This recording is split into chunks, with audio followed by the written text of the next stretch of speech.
محکمہ anti corruption نے غیر قانونی عمارتوں کی تعمیر کی ایف آئی آر میں نامزد ایل ڈی اے کے 17 افسروں کے خلاف مقدمہ ڈراپ کرنے کا فیصلہ کر لیا۔ اینٹی کرپشن نے ایل ڈی اے کے 2 اسسٹنٹ ڈائریکٹر ٹاؤن پلاننگ سمیت 6 عمارتوں کے مالکان کے خلاف جوڈیشنل ایکشن منظور کرنے کی سفارش کر دی ہے۔ Assistant director town planning Tahir Qureshi اور شہباز الطاف کے خلاف جوڈیشنل ایکشن کی منظوری کا فیصلہ بھی کر لیا گیا ہے۔ ٹھوکر نیاز بیگ پر میزان بینک کی بلڈنگ کے مالک محمد نعیم الرحمت اسٹور کے مالک Ali Farhan Babar paint and Mehran electric کے مالک عبد المناف and Safdar Hussain,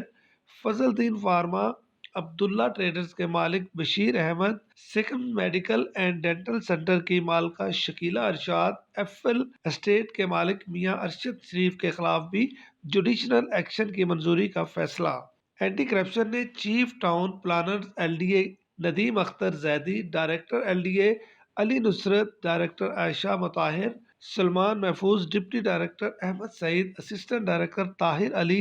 Raza Ali, Afnan Khan, Ahmed Faraz, Tayyab Ali, Muhammad Haris, Muhammad Zubair, Bilal Ahmed, assistant director Hammad Ali, Hafiz Umar اور افراز احمد کے خلاف درج ایف آئی آر بھی ڈراپ کرنے کا فیصلہ کر لیا۔